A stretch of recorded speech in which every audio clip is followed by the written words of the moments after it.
pubs pour les jeux vidéo, ça, on connaît. Mais ce qui est plus étonnant, c'est de retrouver des personnages et autres références aux jeux vidéo dans des pubs qui n'ont rien à voir. Sauvegardez maintenant. Non. Sûr? Oui.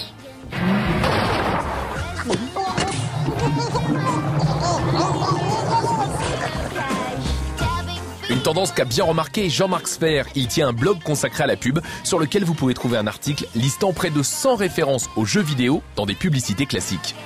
Alors cette tendance date du tournant des années 2000, lorsque les gens ont commencé à prendre conscience que les jeux vidéo n'étaient plus qu'un simple divertissement, mais étaient en train de devenir un véritable phénomène de société.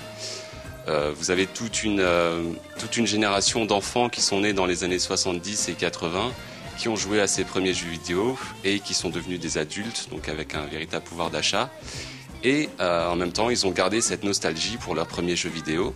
Et donc, comme la nostalgie fait vendre, les marques ont saisi l'occasion pour faire de nombreuses références à ces vieux jeux vidéo pour vendre. Une nostalgie bien présente puisque beaucoup de publicités mettent en scène de vieux jeux vidéo. Alors pour moi, les jeux qui ont le plus influencé la pub, ce sont les grands classiques des jeux vidéo, c'est-à-dire tout ce qui est Pong, Pac-Man, Space Invaders et Tetris.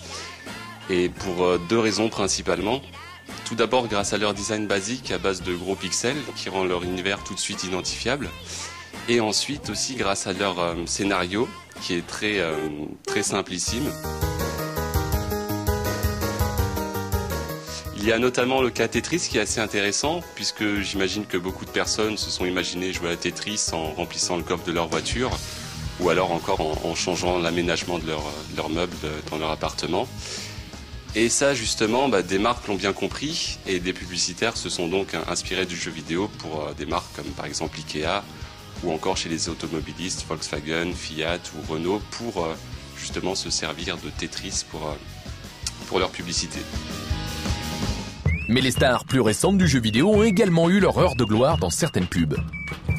Alors parmi les personnages de jeux vidéo qui font le plus vendre, on se souvient tous de Lara Croft. Donc Lara Croft qui était le sexe symbole pour toute une génération d'adolescents à la fin des années 90.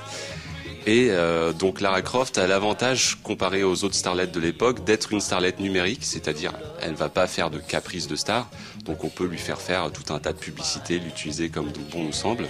Et aujourd'hui, ce sont les lapins crétins qui reproduisent à peu près le même scénario que Lara Croft, puisqu'ils essayent de sortir de leur univers de jeux vidéo pour nouer des partenariats avec différentes marques comme Renault ou encore Coca-Cola. Récemment, une grande marque de luxe française a même fait référence aux jeux vidéo dans une publicité pour du maquillage. Cette tendance est certainement loin de s'arrêter puisqu'on a encore vu tout récemment que même des marques de luxe comme Dior s'inspirent de certains de ces jeux vidéo. Donc même si le secteur du luxe s'inspire, c'est que vraiment ça touche de plus en plus de personnes et donc on peut imaginer que ça va vraiment continuer dans les prochaines années.